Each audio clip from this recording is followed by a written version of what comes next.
प्रभु जी के परम प्यारे भक्त। ये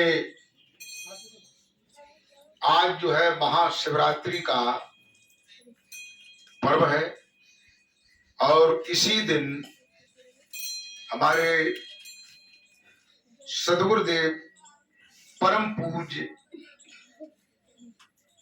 श्री अनिरुद्ध देव जी महाराज पौंडरी वासी ने अपने शरीर का परित्याग किया था और शरीर को छोड़ करके वो दिव्य विमान में बैठ करके सतलोक चले गए थे। उन्हीं के उपलक्ष्य में आज हम ये कार्यक्रम मना रहे हैं। प्रेमी भक्तों,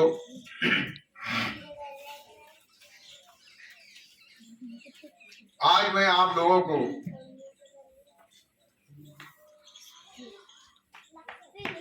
जीव की मजबूरी और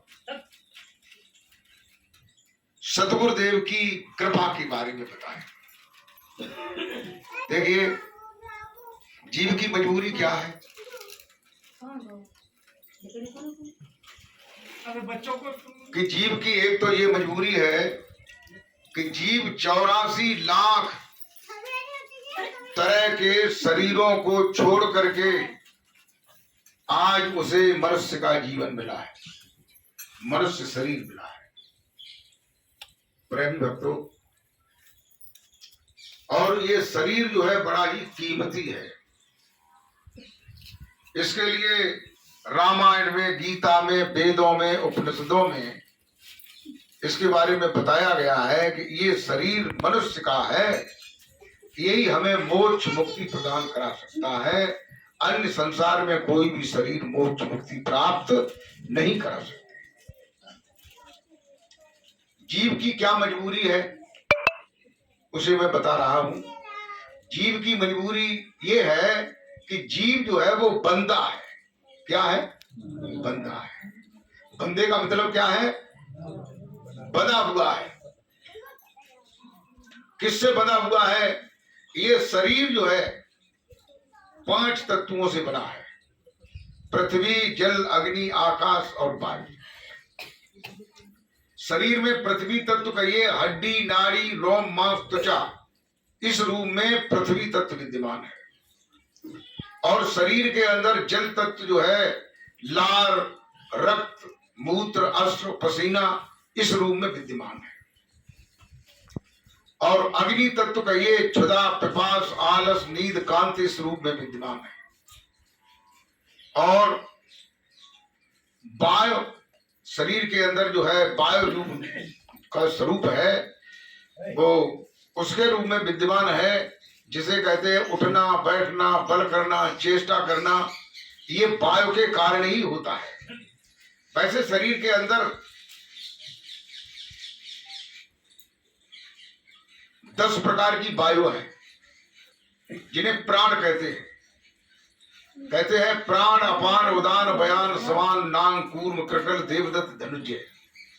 इस प्रकार से ये जो है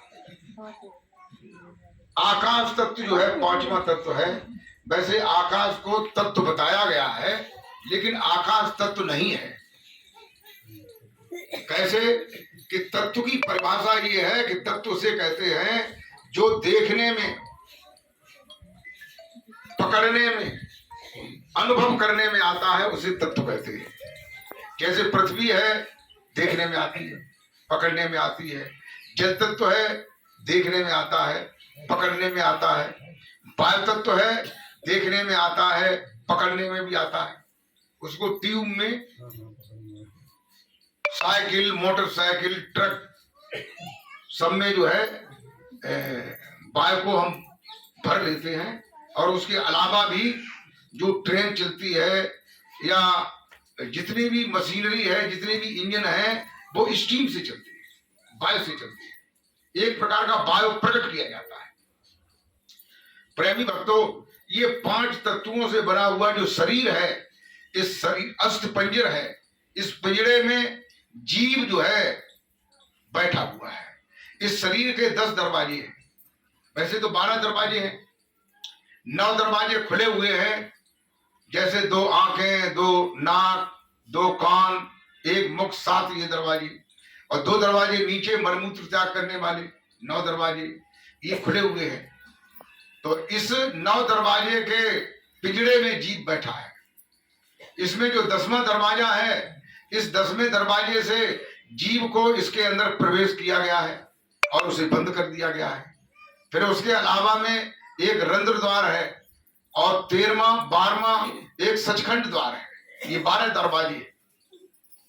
तो ये जो है जीव इसमें फंसा हुआ है, और फंसे फंसे ही वो ये जानता है, जब वो मरता है तब अपने को बंदिश समझता है, और बंदिश में ही मरता है, मजबूरी में ही मरता है। इसलिए जो है उसे नारकिक योनियों में जाना पड़ता है, अगर अच्छा कर्म नहीं करता है तो। प्रेमी भक्तों, ये जीव की मजबूरी है। सदगुरु की कृपा क्या है? सदगुरु की कृपा ये है कि सदगुरु इस शरीर के अंदर जो श्वास बहता है, उस श्वास में जो नाम रमण कर रहा है, सदगुरु उस नाम के बारे में बताता है।